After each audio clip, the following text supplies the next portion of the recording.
Vamos orar? Ô, Tarly, olha por nós aí, por favor.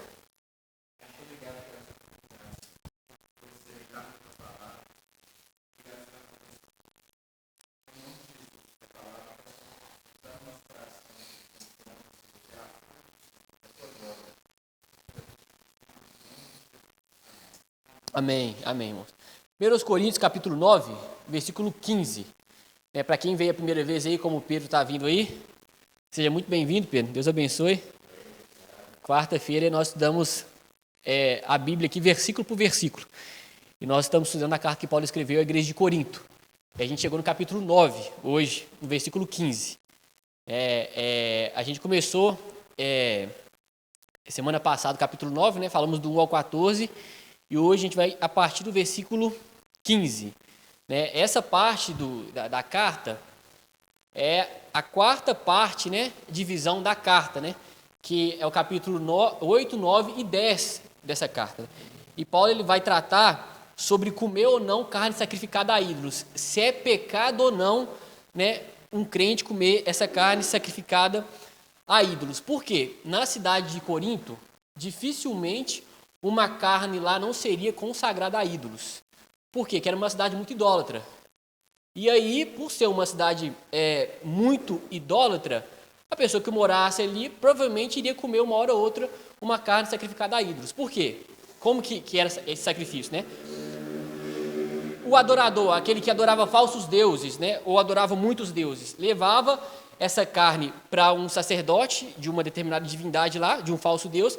Esse sacerdote pegava esse animal, né, sacrificava esse animal, e uma parte desse animal era queimada, oferecida a uma divindade, outra parte eles poderiam consumir ali, né, comer ali, aquele que levou a carne e tudo mais, outra parte poderia comer em casa, e outra parte era doada para o açougue da época, para o mercado da época. Então, se você compra no mercado, você não fica perguntando, né, se essa carne é sacrificada ou não, você só compra. Por isso surge essa questão: crente pode ou não pode comer essa carne sacrificada a ídolos? E aí, por causa disso, na igreja de Corinto surgiu uma divisão em dois grupos: o grupo dos chamados fortes e o grupo dos fracos. Os fracos, eles foram chamados assim porque eles tinham uma consciência um pouco sensível. Eles achavam que crentes, né? Eles achavam que se comessem uma carne que havia sido sacrificada a ídolos, eles estariam cometendo pecado de idolatria. Eles achavam assim. Por quê? Porque eles, antigamente, eram pessoas que adoravam outros deuses antes de converter, e aí, depois da conversão, eles ainda não comiam carne, porque com medo de comer carne e cometer o pecado de idolatria. Então, a consciência deles era assim. E outros, chamados fortes. Esses fracos condenavam os fortes, porque os fortes eles pensavam assim: olha, eu vou comer a carne ali, mas um ídolo nada é para mim. Isso aqui é criação humana. Porque não existe outro Deus, só existe um Deus, o único verdadeiro. E esse Deus criou todas as coisas. Então, se eu comer essa carne aqui que foi sacrificada a um falso Deus assim, isso não vai me afetar. Porque um ídolo nada é. Um ídolo, eu comer essa carne aqui não vai interferir na minha relação com o Deus. É o único verdadeiro. Então, os fracos condenavam os fortes, falavam assim: esses fortes aí, eles desconsideram Deus, eles estão cometendo pecado de idolatria. E os fortes falavam assim: olha, isso aí, um ídolo nada é. Deus criou todas as coisas. Então, vou comer essa carne aí, pode ter sido consagrado ou não, não afeta a minha relação com Deus. Pode falar, Denise.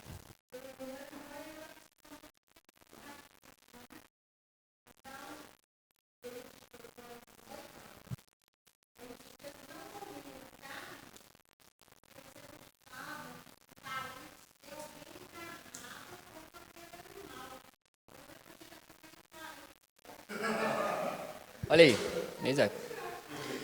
Os crentes da cidade de Corinto, eles achavam assim: olha, não vou comer não, porque pode ser que eu seja possuído por algum demônio. Eles tinham mais ou menos essa consciência. Eles não comiam, se abstinham. Mas o grupo dos fortes falava assim: o ídolo nada é para mim.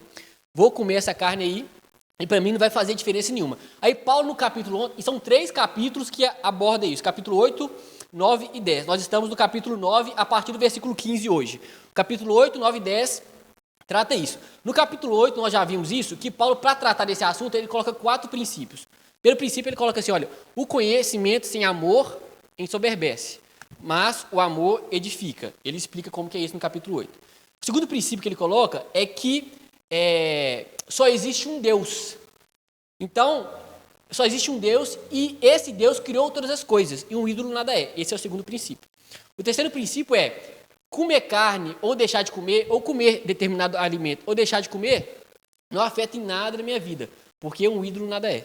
E o quarto princípio que ele coloca no capítulo 8, e ele nos explica lá, já nos explicou, é que a liberdade cristã, eu tenho uma liberdade cristã como os fortes tinham, um ídolo nada é. Mas a liberdade cristã, ela deve ser temperada com amor, né? Então, foi esses princípios que o apóstolo colocou no capítulo 8. No capítulo 9, que a gente começou a ver semana passada, ele coloca ele mesmo como exemplo, né? Ele se dá como exemplo de alguém que abre mão dos seus direitos. Paulo tinha direitos, que ele abre mão dos seus direitos por amor ao evangelho, por amor ao próximo. Ele vai falar que ele renuncia alguns direitos que ele tinha por amor ao evangelho, querendo dar o exemplo para essa igreja e principalmente querendo dar o exemplo para aqueles irmãos que se julgavam fortes, que achavam que comer carne não tinha nada a ver e estavam desconsiderando os irmãos de consciência mais fraca. Amém, meus irmãos? Até o versículo 14, ele tratou disso. E aí, do 1 ao 14, ele trata disso, aí que ele fala, como apóstolo, ele fala assim, olha, o que ele vai falar? Ele vai defender o seu apostolado, no versículo 1 ao 14, depois ele vai colocar 7 argumentos para defender o seu apostolado, as evidências do seu apostolado. Então, ele coloca 3 argumentos ali do senso comum, 3 argumentos tirados da Escritura e um argumento tirado no princípio da reciprocidade, que é aquele assim, né? Se semeamos coisas espirituais, não seria demais também colher de vocês coisas materiais? Ou seja, Paulo fala assim, olha, eu sou apóstolo, no capítulo 9, no começo, eu sou apóstolo. E eu sou apóstolo porque, para ser apóstolo, como apóstolo Paulo e como os discípulos de Jesus, apóstolos de Jesus, tinha alguns pré-requisitos. E Paulo, ele tinha esses pré-requisitos. Ele viu Jesus, né, ele foi comissionado por Jesus, então ele era o apóstolo como os 12 apóstolos. Então ele provou isso no versículo 1 e no versículo 2. A partir do versículo 4, ele começa a falar, olha, eu como apóstolo, eu tenho alguns direitos. O direito era de ser sustentado pela igreja. Então, ele argumenta em cima disso, sobre esses direitos que ele tem. Mas aí ele fala que mesmo tendo esses direitos, ele abre mão desses direitos por amor ao evangelho, para não ser motivo de tropeço. Ele fala isso. E por que ele fala isso? Porque o conteúdo do capítulo 8, 9 e 10 é que os irmãos fortes estavam querendo comer a carne sacrificada a ídolos e desconsiderando a consciência dos irmãos fracos. Os irmãos fracos, se comesse a carne sacrificada a ídolos, eles pecariam contra a sua consciência e tropeçariam na fé. Ou seja, a gente está saindo aqui na rua, aqui, tem uma encruzilhada aqui. É mais ou menos isso, para ficar mais claro. Aí a gente sabe que tem ali, né? O que fica ali? O despacho ali. Sabe o que é o despacho? Tem galinha preta e tudo mais. Né? Tem 2 pessoas crentes. Esse irmão fraco olha para aquele ali, ó, e come, fala assim, não, se eu comer aquilo ali, eu vou ser amaldiçoado, o diabo vai entrar na minha família, eu não vou comer isso, não. Aí o irmão forte fala assim, uai, isso aqui, tô com fome pra caramba, mas isso é despacho, não tem nada a ver não, o ídolo nada é, não existe isso. Vou comer, é mais ou menos isso, que estava acontecendo lá, com carne sacrificada a ídolos. E aí, a partir do versículo 15 do capítulo 9, o apóstolo Paulo, ele vai nos explicar aí, melhor sobre isso. Ele vai falar que ele tem direito de ser sustentado pela igreja, né? E mesmo assim ele abre mão desses direitos. Vai falar que o propósito dele é ganhar o maior número de pessoas e vai falar também do cuidado que ele tem para não ser desqualificado na pregação do evangelho. Por que o apóstolo Paulo fala dessa questão dele ser apóstolo e ter direito? E compara isso com os irmãos comendo carne sacrificada a ídolos. Porque ele, como apóstolo, ele tem direito de ser sustentado pela igreja, e o ponto é, eu abro mão desse direito, Porque vocês, irmãos fortes, não podem abrir mão também do direito de comer carne sacrificada a ídolos. Eu tenho direito, eu tenho liberdade, mas eu estou abrindo mão desse direito de ser sustentado pela igreja, a gente vai entender como que é isso aqui, por amor ao próximo, para vocês não acharem que eu sou mercenário, que eu estou querendo dinheiro, estou abrindo mão do sustento de vocês. E vocês fortes, por que vocês não abrem mão do direito de comer carne? Porque se o fraco na fé vê você comendo carne, ele vai tropeçar. Abre mão também. Eu estou abrindo mão de um direito assim que seria maior, ser sustentado. Você está abrindo mão só de comer determinado alimento. Isso que Paulo quer nos ensinar, né, sobre essa questão dele abrir mão. E olha no versículo 15 aí, a continuação. Capítulo 9. Paulo tem direito de ser sustentado pela igreja, por pregar o evangelho. Mas o que ele fala no versículo 15? Mas eu não tenho usado de nenhum desses direitos. Né, os direitos, como eu falei, é que o trabalhador é digno do seu salário. Né, Paulo, ele é pregador do evangelho e, da mesma forma que o trabalhador secular é digno do seu salário, o versículo 14 ensina, da mesma forma, o Senhor ordenou àqueles que pregam o evangelho que vivam do evangelho.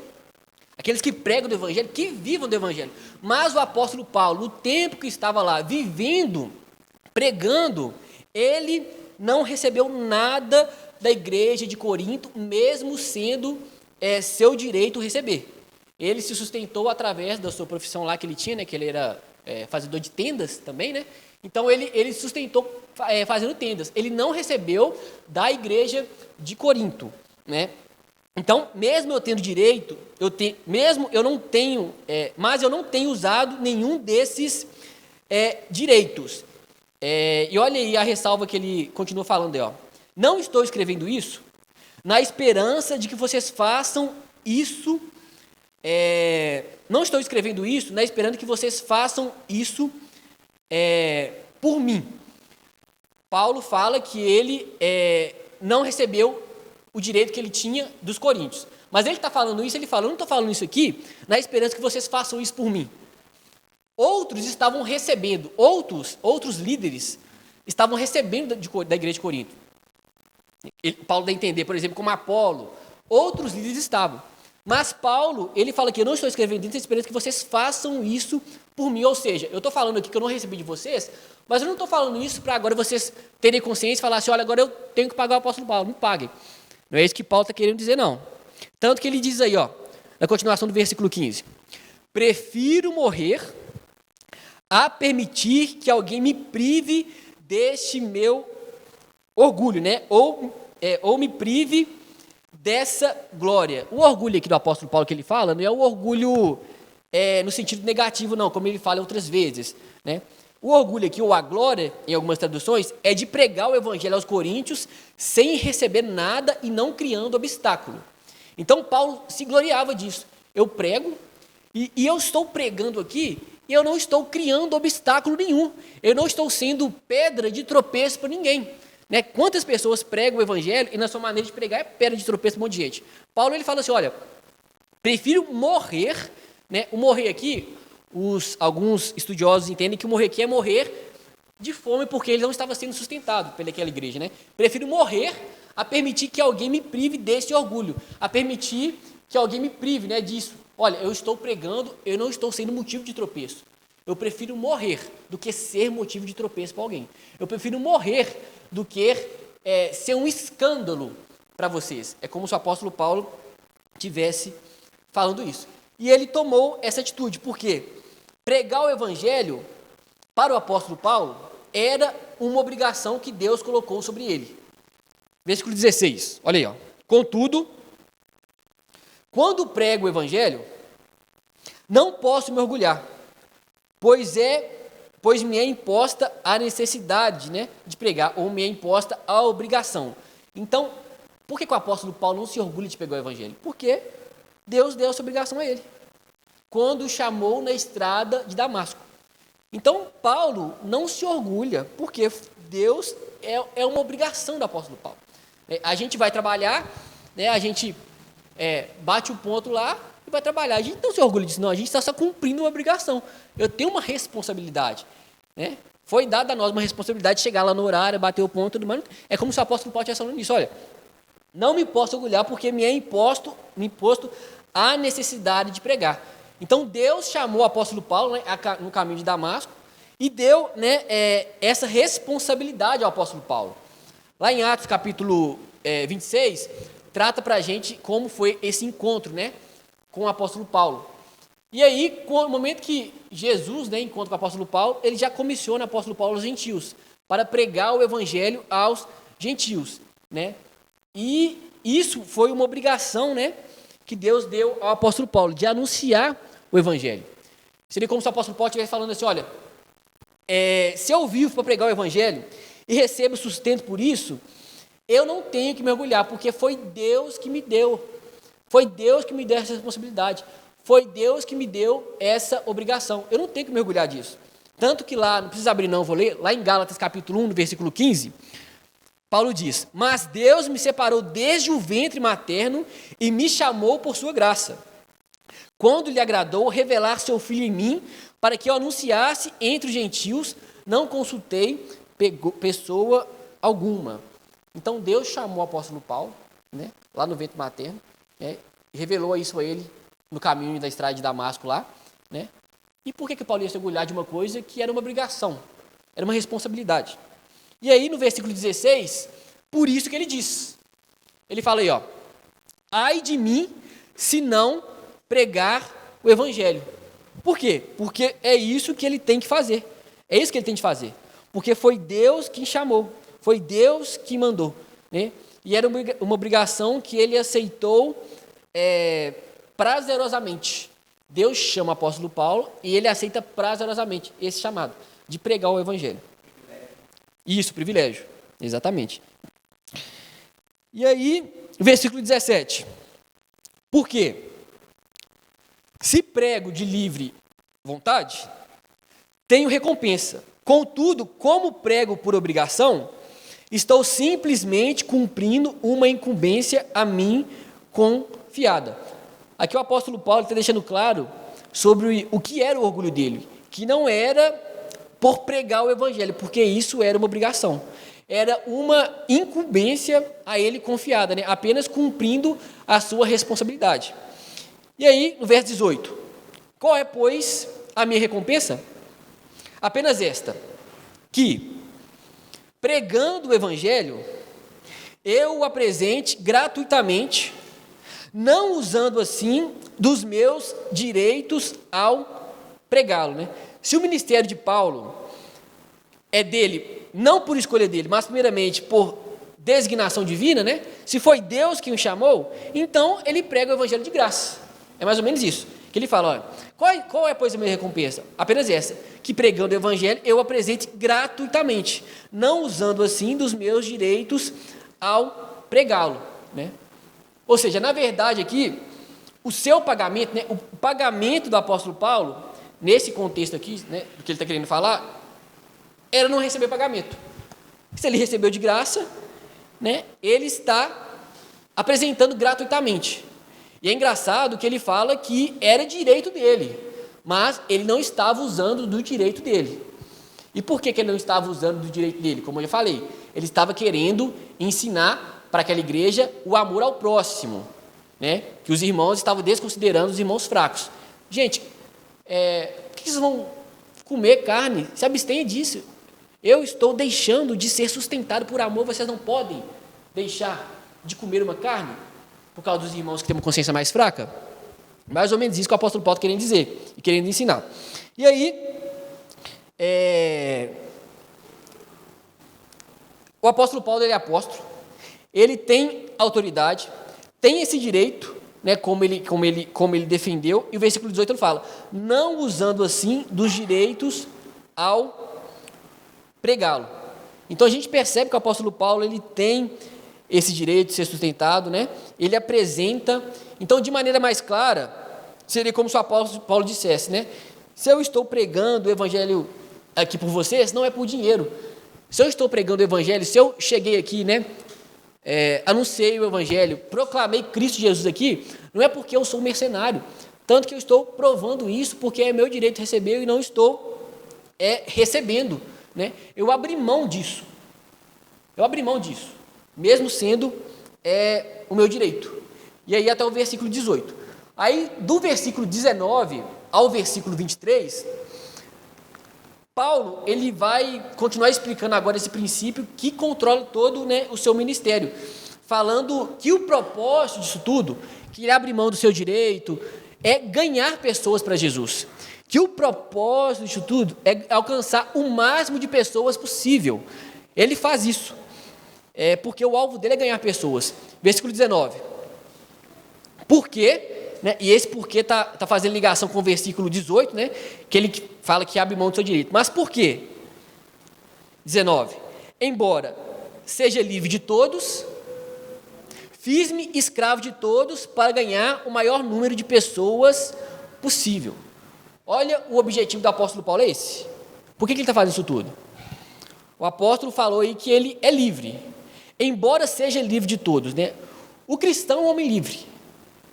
O cristão, ele está debaixo, a sua consciência, na verdade, é presa somente aos mandamentos de Deus. O cristão, ele é preso somente à palavra de Deus. O cristão, né, nesse sentido, ele não é escravo de um homem, né? Ele só tem um Senhor. Por isso que o cristão é livre. Então, Paulo fala, embora eu seja livre, ao mesmo tempo, ele é escravo de todos. Por quê? Ele se submete ao Senhor, se enquadra, molda sua vida biblicamente falando, mas usa isso para servir os outros. Então, embora ele seja livre, a sua consciência esteja presa aos mandamentos do Senhor, à palavra de Deus, embora ele seja livre, ele vive para abençoar as pessoas, ele vive para servir as pessoas. É isso que ele fala, embora seja livre de todos, fiz-me escravo de todos para ganhar o maior número possível de pessoas. Então, Paulo, aqui, ele usa da sua liberdade, da liberdade que ele tem, e se torna escravo de todos, né? O apóstolo Paulo, e nenhum cristão, ele está preso a rituais religiosos, tipo assim, ele está livre, né?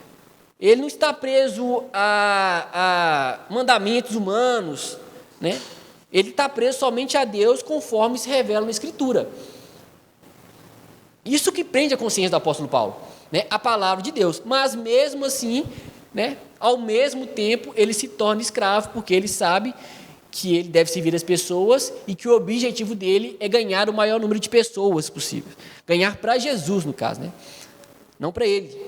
Não para ele. E aí, ó, né? Versículo 19. Para ganhar o maior número possível de pessoas. Então, o apóstolo Paulo é como se ele tivesse aqui uma atitude ou uma disposição de se adaptar a determinados ambientes ou a um ambiente social para ganhar essa pessoa para Jesus. Ele se faz, né, de escravo de todos para ganhar o maior número de pessoas, né? Era uma vida intencionalmente voltada para servir os outros, ainda que o apóstolo Paulo estivesse livre de todos, né? Essa era a motivação. Pode falar, Denise.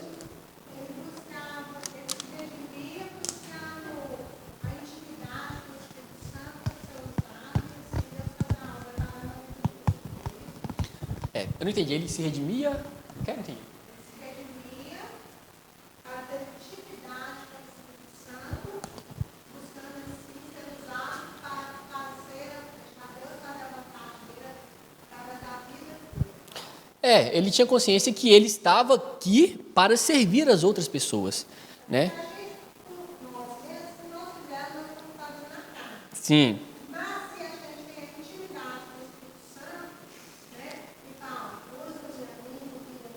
Com certeza. Não, com certeza. Mas Cristo vive em mim, não, com certeza, né? Ele fez o que fez, né? E fazia o que fazia porque ele era direcionado pelo Espírito Santo de Deus em todas as coisas, né, que ele fazia, né? E aí o apóstolo Paulo ele vai colocar alguns exemplos aqui para ficar um pouco mais claro ainda o que ele quer dizer, né? E aí ele vai refletir sobre o seu comportamento em diversos contextos aqui, em variados contextos judaicos e gentílicos. Versículo 20, ele fala que ele se torna escravo de todos, né? para ganhar o maior número de pessoas. Aí ele explica como que ele fez isso, e como que ele faz isso, como que ele fez. Ele fala no versículo 20: tornei-me judeu para com os judeus, né? Só que o apóstolo Paulo era judeu. Como que um judeu pode decidir se tornar judeu? Sendo que Paulo, ele era judeu. Como que a gente decide isso? De maneira geral, assim, o judeu, ele era visto assim, de maneira geral, como uma pessoa que seguia leis cerimoniais e civis, né? Ou seja, não comia determinados alimentos. O judeu, ele era visto também por causa que ao 8º dia ele era circuncidado, né? Também era uma marca. E também, além dessas duas marcas, o judeu também, ele separava dias, né? Tinha algumas festas específicas, né? Por exemplo, ele comemorava a Páscoa, né? O dia de Pentecostes, a festa do tabernáculo. Então, a pessoa é judeu? Eu sou judeu. Como que a gente sabe? Porque eu fui circuncidado, eu guardo, né, algumas festas anuais, e também, além disso, eu guardo o sábado, e também, além disso, eu deixo de comer determinados alimentos, né, porque a lei de Moisés me proibia de comer determinados alimentos. Então, a pessoa é judeu por causa disso. E depois da conversão do apóstolo Paulo, que era judeu, ele havia abandonado essas coisas, por essas coisas não ter mais assim, um peso na relação dele com Deus. O apóstolo Paulo abandonou essas coisas, né? Ele falou que essas coisas, né, não tinha mais, não era mais condição assim, ou um pré-requisito para que a pessoa ela tivesse uma espécie de graça maior, né, ou recebesse uma graça maior, né? Isso não tinha mais, né, nessa nova aliança, né, em Jesus Cristo. Então Paulo não observava mais calendários, assim, ele não era mais obrigado a isso, né? O apóstolo Paulo então era judeu, mas abandonou essas leis cerimoniais, né, essas leis civis. Então, embora Paulo fosse judeu, ele estava livre dessas leis judaicas, né? Não da lei moral, não dos 10 mandamentos, mas das leis que a gente chama de lei cerimonial, né, e lei civil. Tanto que Paulo, ele combatia muito aqueles que falavam que os gentios deveriam seguir determinados rituais para alcançar um favor maior diante de Deus. Ele combatia, não. A salvação é pela graça mediante a fé. Judaizantes, exatamente. Por outro lado, então o apóstolo Paulo é judeu, não sabe que essas coisas não têm mais valor assim para estar mais próximo de Deus, mas por outro lado, quando Paulo ia evangelizar os judeus, quando Paulo ia, né, para uma região que ali havia judeus convertidos, Paulo, ele se comportava como judeu. Olha que interessante. Paulo, ele se adaptava ali ao ambiente. Olha que interessante.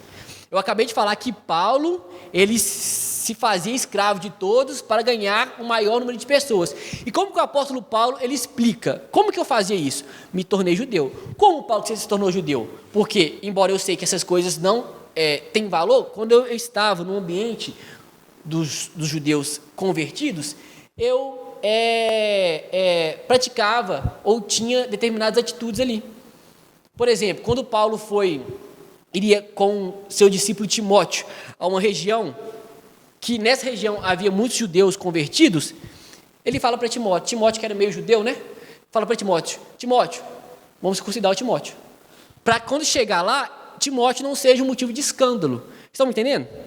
Isso, para o apóstolo Paulo, não teria mais valor em relação à salvação. Mas, para não causar escândalo, ele ia levar Timóteo para uma região e chegar lá, para não ficar aquela, né? Não, circuncida Timóteo, chega lá circuncidado. Em outra ocasião, quando Paulo estava a caminho de Jerusalém, e ele soube que, quando chegou em Jerusalém, ele soube, por alguns irmãos da igreja de Jerusalém, que algumas pessoas ali, alguns irmãos ali, estavam criticando o apóstolo Paulo, falando mal do apóstolo Paulo. Paulo chegou em Jerusalém, judeus convertidos. E aí Paulo recebe aquela notícia, os irmãos que estão falando que você está falando mal da lei de Moisés aqui, né? Em outras palavras, estão querendo pegar você, o que você está fazendo? E tal. Aí, só que o apóstolo Paulo, ele não falava mal da lei de Moisés em si. Ele era contra a imposição dessas leis para a salvação da pessoa. Amém? Era isso que ele era contra, né? Das tradições. É isso que o apóstolo Paulo era contra. Só que lá surgiu esse comentário. Aí o que eles falaram com o apóstolo Paulo? O apóstolo Paulo, tem alguns homens aqui que eles fizeram um voto. E eles vão lá para o templo cumprir esse voto. Para você mostrar para o resto da cristandade lá, os judeus convertidos, que você tem paz com a lei de Moisés, não tem nada, faz um voto. O que o apóstolo Paulo faz? Faz um voto. Voto lá, eu acho que era rapa a cabeça ali, faz um voto, cumpre os dias de voto ali, para quê? Para não causar escândalo. Olha só, o apóstolo Paulo foi capaz de cumprir um voto, né? Para não causar escândalo, para não ser motivo de tropeço. Olha o que o apóstolo Paulo faz. Então, ele sabia que aquilo, né, não conferia a ele uma condição, uma condição assim, especial, né, diante de Deus, mas ele fez aquilo para não ser motivo de tropeço para os cristãos que achavam que aquilo era importante. Né? Para o apóstolo Paulo, aquilo era secundário. Então, também o apóstolo Paulo fez isso. O apóstolo Paulo muitas vezes pregava na sinagoga, onde os judeus também pregavam. Pregou na sinagoga muitas vezes. Então, nisso a gente vê o apóstolo Paulo usando da liberdade que ele tinha, né? E o meio de se tornar servo dos outros. O apóstolo Paulo usava, pode falar, tá? Não, é que eu percebi que ele usa uma abordagem parecida com os Gálatas, na capítulo Sim, Gálatas, sim. no capítulo 5, no versículo 3, fala assim: porque vós, irmãos, foste chamados à liberdade, porém, não usei da liberdade para dar ocasião à carne, sejam grandes servos uns dos outros, pelo amor. Porque toda a lei se cumpre, e os seus preceitos, amar a próxima como a ti mesmo, é muito parecido a abordagem que ele faz nesse sentido, são contextos diferentes, mas onde ele diz, né, vocês são livres, mas vocês não são, a sua relação com vocês não é pautada por simples regras, conceitos pré-estabelecidos. E aqui também, da mesma forma que aqui ele está lidando sobre o pecado e a salvação com os Gálatas, mas ele fala, vocês são livres, mas amando vocês cumprem toda a lei, amando vocês vão lidar. Você tem que agir com amor ao próximo, mesmo sendo livres, a lei é o amor. Sim. Que transcende um conjunto de regras. Daí parte a ideia de que o cristão não vive com um conjunto de regras, mas com gratidão, em abnegação, por amor. E é tão interessante que você está falando, que o apóstolo Paulo ele vai falar sobre isso. Ele vai falar que, embora, né, ele não esteja debaixo da lei de Moisés, ele está sob a lei de Cristo. Versículo 20 fala, né? Tornei-me judeu para com os judeus, a fim de ganhar os judeus. Então, o que o apóstolo Paulo fez? No meio dos judeus lá, ele fez voto, né? Ele circuncidou Timóteo para não, deixa eu ser um deles aqui, porque qual que é a motivação do apóstolo Paulo? Né? Tipo assim, deixa eu dar uma de bacana, não é isso não. A motivação do apóstolo Paulo é ganhar as pessoas, né? Ele fala, ó, a fim de ganhar os judeus. Para os que estão debaixo da lei, aqui também são judeus, né? Tornei-me como se estivesse sujeito à lei. A lei de quê? A lei cerimonial, a lei civil. Embora eu mesmo não esteja debaixo da lei, a fim de ganhar o que estão debaixo da lei. Né? Isso. Fala. Sobre a questão da lei cerimonial, tinha toda a questão daquele. Sincera. Sobre o sacrifício. Será que o apóstolo Paulo chegou a fazer sacrifício, mesmo sabendo que o sacrifício de Cristo cobria era toda a remissão de pecados? Será que ele chegou a se sujeitar dentro da lei cerimonial para ganhar os judeus? Mas mesmo, será que ele ainda fazia um sacrifício, um voto de sacrifício ao Senhor? Eu acho que não fazia um voto de sacrifício ao Senhor. Acho que esse voto aqui não era esse voto, tipo assim, substitutivo, tipo assim, estou anulando aquilo que Cristo fez para mim. Existia ele entrou ele fez judeu, então ele provavelmente, assim, só um entendimento mesmo. Uhum. Ele guardou algumas leis cerimoniais. E dentro das leis cerimoniais tem o sacrifício. Agora, até onde ele foi, na verdade, para também não discipular que Cristo exatamente. Já deixou tudo consumado. A salvação pela graça. Se fosse poder também nisso aí. Ele se colocou debaixo da lei para ganhar os judeus, mas ele coloca aqui, embora debaixo da lei ele não esteja. Entendeu? Então, tipo assim, o que ele fazia para ele, os judeus tinham significado de fazer pela lei, mas ele não fazia para ganhar os judeus. Não E aquilo não significava nada.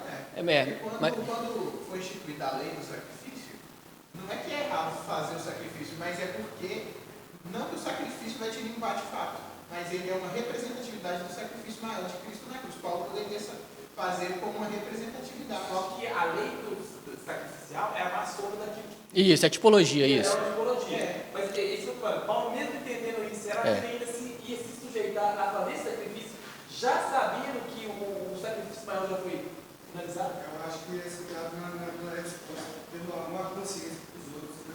Mas mesmo eu estou entendendo. Ele sujeitaria a isso, mesmo até onde a lei civil. Então, é porque eu acho que existiam vários tipos de votos, né? Talvez esse não seja o voto que feria esse princípio, né? Pode ser. Ô, Isabel.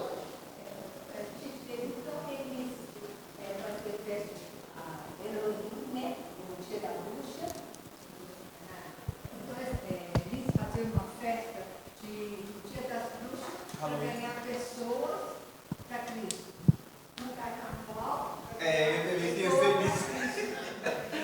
Festa junina para pessoa para Cristo. Até heroína, né? São as festas heroínas. Então, tudo é lícito. Não. Porque aqui o povo, eu quero entender, porque eu vejo isso tem hora assim, eu não quero ser religiosa, mas eu quero andar no caminho. Então, eu queria saber, porque ele aqui fala, sem lei, como eu mesmo não esquece, mas eu acho que a lei, para ganhar o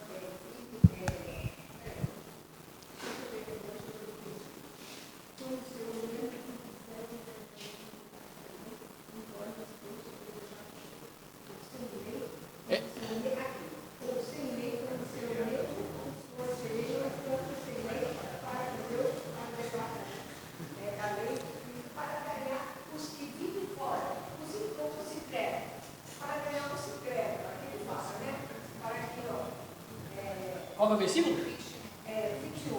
Fiz-me fraco para demonstrar, com o fim de ganhar os fracos.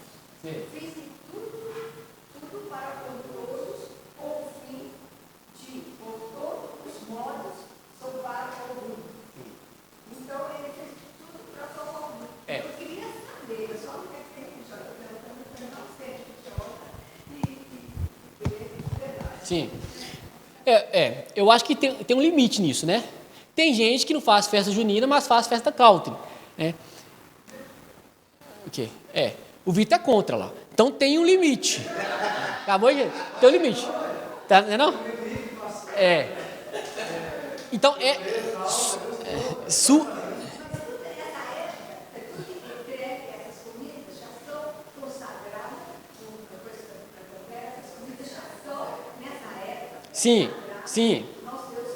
Sim.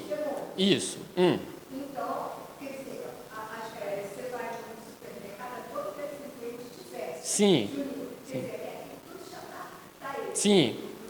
A gente vai comprar ali, naquele momento, foi entregue para o demônio. Sim. Esse alimento. E fazer esse tipo de festa. Eu falo só isso. Então, heroína, a bucha também que faz festa para ganhar pessoas. Isso também, mas nos Estados Unidos, A nossa igreja. mas nos Estados Unidos para ganhar. Tem muitas igrejas lá fora que isso é cultura, né? E eles se fantasiam lá. Não é. O Halloween ele é composto nessa parte. Pois é. Fazer o comparativo. O Halloween dos americanos é como força, tem nada a ver. Eles porque é muito debatido até hoje a origem do Halloween. Tem muitos que acreditam que é festa das bruxas mesmo, mas tem muita gente que acredita que é uma festa de origem cristã também. Mas os tipos de bruxa. Tem. Então, assim. O Natal é origem cristã, hoje em dia o que menos pega no Natal é Cristo. Não, muitos pregam. Ô, dona Isabel. Essa aí é muita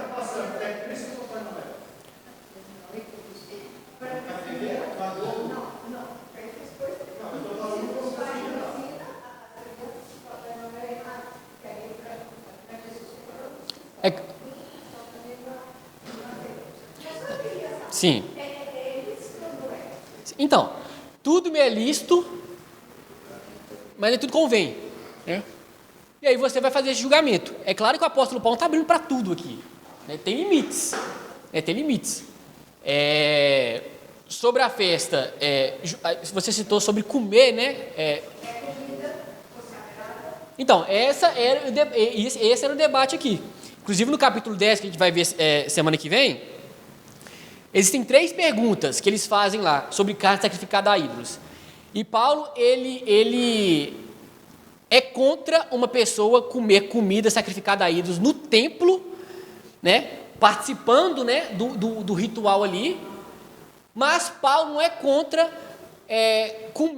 comprar comida no supermercado, e se essa carne for consagrada a ídolos, Paulo não é contra comer, porque ele não vai saber, você não vai chegar lá perguntando se essa carne é ou não é consagrada a ídolos. E Paulo, ele come, por quê? Porque ele tem uma consciência que o ídolo nada é. E uma terceira situação é assim, eu vou na casa de um irmão, e esse irmão, ele é idólatra. E chega ali, ninguém sabe que aquela carne está sendo consagrada e tudo mais, ninguém me falou nada, a carne é consagrada, eu como. Mas se esse irmão me falar que essa carne foi consagrada a ídolo, pela consciência, não como. Então, nem perguntar. Se você perguntar e falar que você não come. Mas você não come por causa de você, não. Porque Paulo, ele era das consciências fortes, ele fala assim, ó, isso aqui para mim não significa nada, mas eu não vou comer por causa do outro. O que o outro vai achar? Para não ser motivo de surpresa, para não ser escândalo. O que o outro vai pensar? Então, por exemplo, festa junina. Sei lá, vamos citar o exemplo aqui.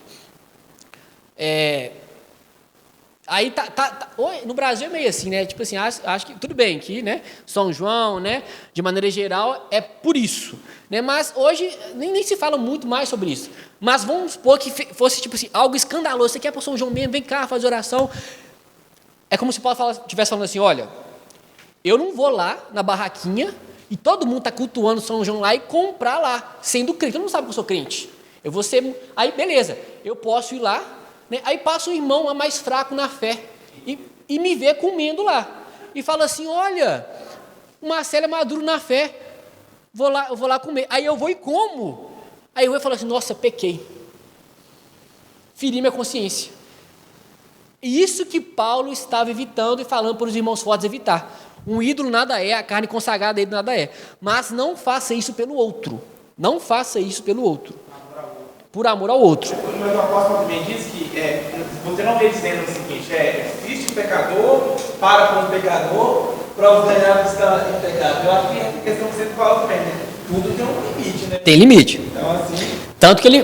Pode falar, Vitor. Que vai estar discutindo, vai falar sobre o limite, e é engraçado que muita gente quer ser versículo, para o judeu, para os judeus, para os outros, muita gente usa para fazer os próprios desejos. Eu conheci muita gente, nunca evangelizou. Foi pro 365 dias. Foi pro carnaval. Mas sempre no carnaval, eu vou lá no meu bloquinho evangelizar. Deixa ele levantar.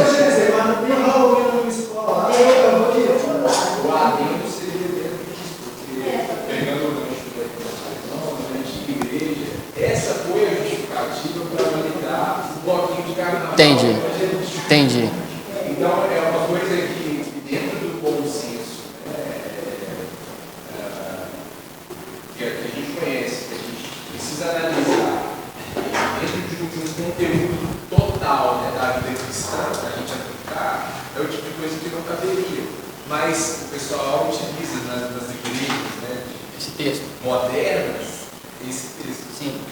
Então era só um adendo, exatamente para desmistificar essa ideia de que é algo que o pessoal utiliza para satisfazer a própria vontade. Eu estava pensando aqui, você falou sobre carnes, você falou como exemplo no despacho, né? Aí eu penso assim, o despacho era sacrificado a ídolo, mas aquele ídolo é um demônio. Ele não é nada para nós, porque Deus é maior que o demônio, com certeza. O demôno para ficar na luz não é nada. Mas a Deus não se mistura com as trevas. Então, acho que quando é necessário que a pessoa sacrificada é um demônio, que você é luz, você não pode misturar com as trevas, você está por um negócio que O Paulo... O Paulo... Sujeitados a Deus. E existia um diabo. Porque nós estamos aqui não os anjos. Aqui, ó, nós estamos os anjos. Se a gente não for tudo ali, se qualquer pensamento, qualquer coisa.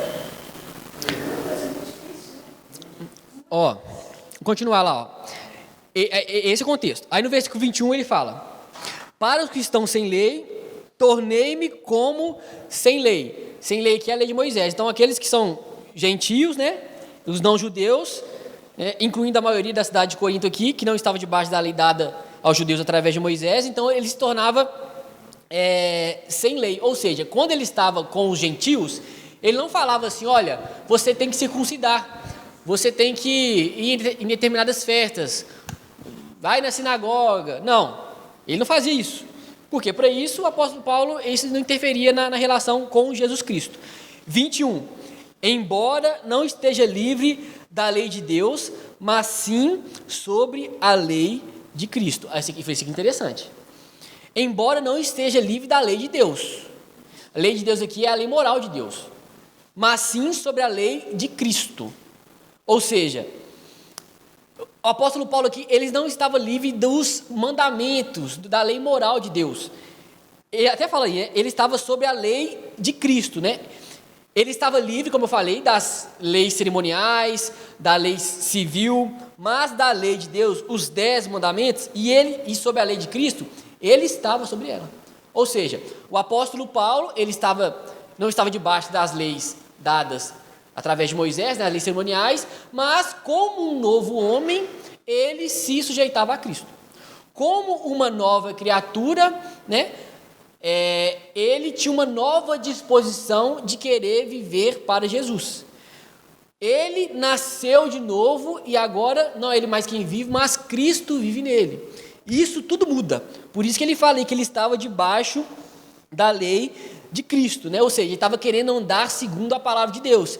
Ele estava sendo cada vez mais, né, conformado à imagem de Jesus. Ele estava refletindo o fruto do Espírito. Amém, gente? Existe uma diferença, né? Beleza. Eu não estou debaixo da lei civil, né, cerimonial, mas eu tenho um Senhor, que é Jesus, né?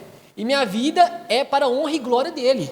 Isso muda as minhas atitudes aqui, muda as minhas relações aqui, né? Eu devo andar e devo refletir o fruto do Espírito, amor, alegria, paz, paciência, amabilidade, bondade, fidelidade, mansidão, domínio próprio, né? Aqueles que pertencem a Cristo, olha que interessante, Paulo não está debaixo da lei de Moisés, mas ele escreve aos Gálatas falando: aqueles que pertencem a Cristo crucificam a carne com suas paixões e desejos. Ou seja, não estou debaixo da lei de Moisés, mas eu estou pertencendo a Cristo. Pertencendo a Cristo, eu tenho uma disposição dada pelo Espírito Santo de viver para a honra e glória dele. Então, tipo assim, eu não faço o que eu quiser, desonra a Deus, né? Não. Por quê? Estou debaixo da lei de Cristo. É tão interessante que no capítulo 7, no versículo 19, ele faz essa diferença. Ele fala assim, ó, capítulo 7, versículo 19, ele fala assim, ó, a diferença: a circuncisão não significa nada, e a incircuncisão também nada é. E o que importa é obedecer aos mandamentos de Deus.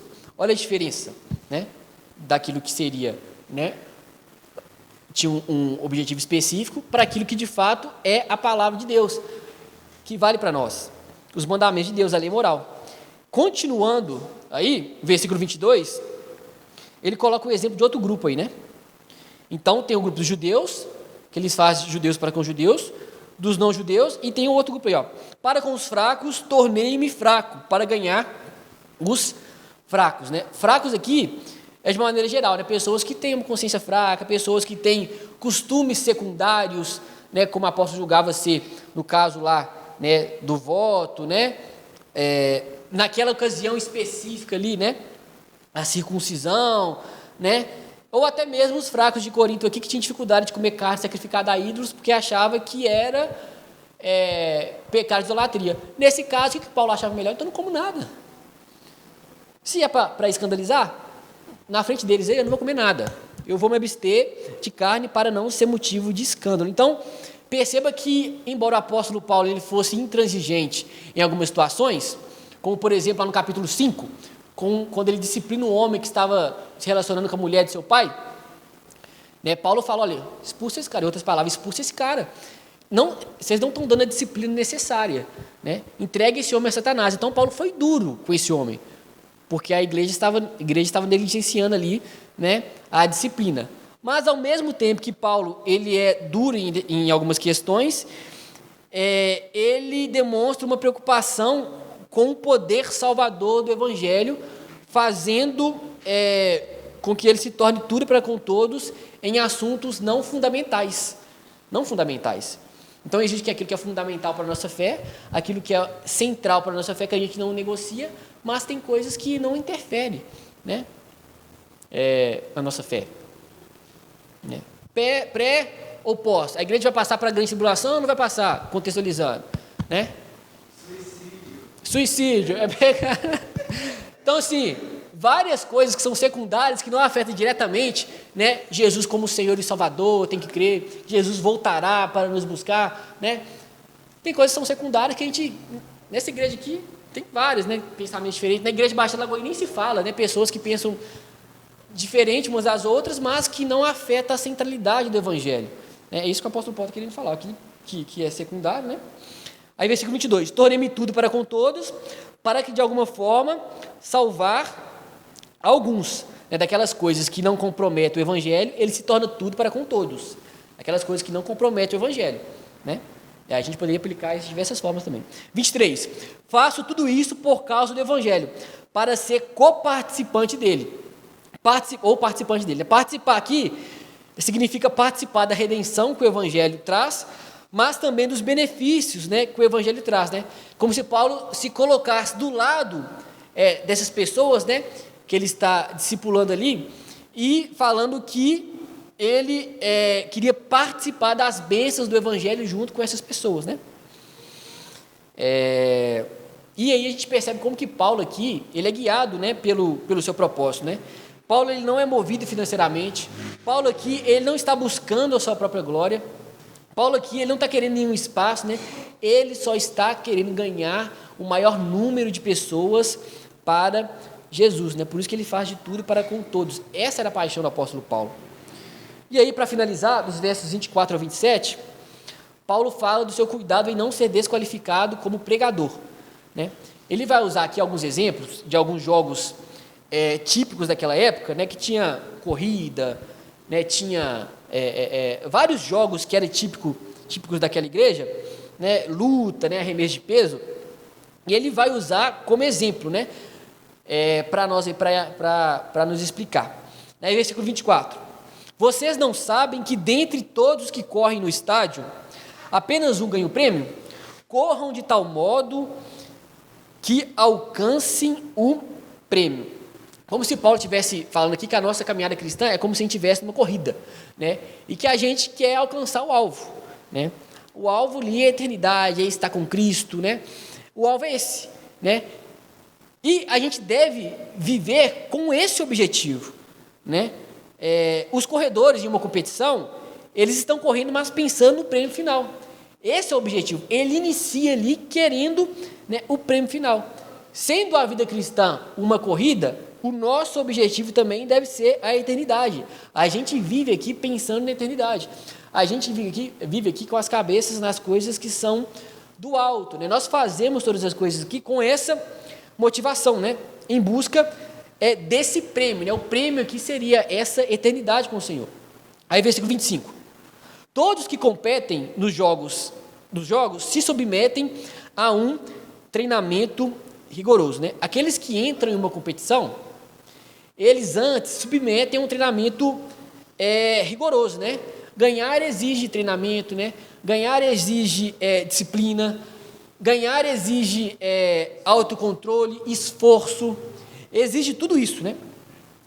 Se os atletas da época aqui não se submetessem a esse treinamento que era rigoroso, dizem os estudiosos que eles ficavam em torno de 10 meses se submetendo a um monte de coisas pesadas, né, para de fato poder entrar na competição. Se eles não submetessem a essas coisas, eles seriam desclassificados. Ou seja, o treinamento rigoroso aqui era eles terem esse autocontrole, era eles terem esse esforço, né, e renunciarem a alguns direitos por causa dos outros, né? Isso que Paulo está nos ilustrando. Na nossa caminhada cristã, o treinamento rigoroso a gente renunciar, a gente ter esse autocontrole, porque a gente visa a eternidade. A gente deve renunciar, assim como no treinamento, na época que o treinamento para eles era rigoroso, para que eles pudessem entrar na competição e ficar até o fim, Paulo ilustra isso. Fala, o treinamento rigoroso é vocês renunciarem, é por amor aos outros, é vocês terem esse autocontrole, né? E aí, versículo 25, né? Então, todos que competem nos jogos submetem um treinamento, né? Para obter uma coroa, que logo perece. Mas nós o fazemos para ganhar uma coroa que dura para sempre. A coroa que é a vida eterna, né? Que é incorruptível. Então, muitas pessoas, olha que interessante que o apóstolo Paulo fala, olha, muitas pessoas se submetem a um treinamento forte para ganhar uma coroa, que na época lá era uma coroa tipo de planta, né? Tal, mas vai acabar. Mas nós estamos numa corrida, a nossa corrida na fé cristã, a gente visa uma coroa incorruptível. Então, submetam esse treinamento. Qual que é o treinamento? É renunciar por amor aos outros. É olhar para o outro de fato, né? E aí ele continua falando, né? Agora ele vai usar o exemplo do boxeador. Sendo assim, não corro como quem corre sem alvo, e não luto como quem esmurra o ar, né? O corredor não corre sem rumo, né? E o boxeador também, ele não soca o vento, né? Ou seja, é por causa do evangelho, tudo tem um propósito, né? O corredor não está correndo sem rumo, e o nosso propósito, de fato, é chegar na eternidade. Então, por isso, mas esmurro o meu corpo e faço dele o meu escravo. Em contraste com aquele que luta e soca o ar, Paulo, ele soca com propósito. É como se Paulo estivesse falando isso aqui, né? O alvo dele é reduzir o seu corpo aqui, né, a servidão. É se disciplinar, é ter o autocontrole, né? Porque o cara não boxeia o ar. Mas aqui que Paulo fala, mas esmurro o meu corpo, faço dele o meu escravo. Ou seja, eu me submeto, eu tenho o autocontrole, eu renuncio. Isso é esmurrar o seu corpo, por amor aos outros, né? Porque ele tinha como objetivo, para que depois de ter pregado aos outros, eu mesmo não venha a ser reprovado. Eu mesmo não venha a ser reprovado. Então, Paulo é esse desenho, né? Paulo, ele fala que ele tem direitos, né? Ele fala que tem direito de ser sustentado, mas ele renuncia desse direito, né? E no final aqui, ele dá essa ilustração. Fala, vocês cristãos estão numa corrida aí, né? E tem um propósito, que é a eternidade. Então, para isso, e o boxeador, e ele não esmurra o ar. Então, o que o apóstolo Paulo está querendo dizer? Você deve renunciar, tem um autocontrole, né? Entre aspas, bem entre aspas, né? Bata em você mesmo e não se deixe, né, levar aí por tudo e ser um motivo de tropeço e escândalo, né? Renuncie por amor aos outros, né? Renuncie para não ser motivo de tropeço, né? É como se Paulo estivesse falando, olha, eu abri mão de coisas maiores, né? O que eu estou pedindo a vocês é que abram mão do direito de comer. Eu tenho o direito de ser sustentado pela igreja de Corinto, como a gente viu lá no início. Eu mostrei todos os argumentos para vocês aqui. E eu estou abrindo mão desse direito, nesse contexto aqui, para não ser motivo de escândalo, para a pessoa não olhar e falar assim, olha o mercenário, olha aquele que só pensa em dinheiro, agora vocês estão aí desconsiderando o irmão fraco, deixe de comer a carne por causa do irmão fraco, né? Para que você não seja motivo de tropeço. Então, esse é o contexto, né? Esse é o contexto aqui do capítulo 9. No capítulo 10, que a gente vai ver semana que vem, né? Ele vai usar pessoas que... vai usar a história de Israel e vai usar pessoas, dar exemplo de pessoas que usaram de maneira errada a sua liberdade e sofreram as consequências por isso. Vai nos mostrar isso. E vai nos responder 3 perguntas que eu já falei aqui um monte de vezes, né? Posso comer carne no tempo pagão? Posso comer carne comprada no mercado? E posso comer carne na casa de um irmão que é pagão? Ele vai responder sim e não e vai falar do porquê disso, né? Que a gente já sabe, né? Mas vai falar novamente. Amém, meus irmãos? Amém, então. Mais alguma pergunta? Não, né? Amém, então. Vamos orar? 9 horas, né? Ô, Elton, ora para nós, por favor. Isso.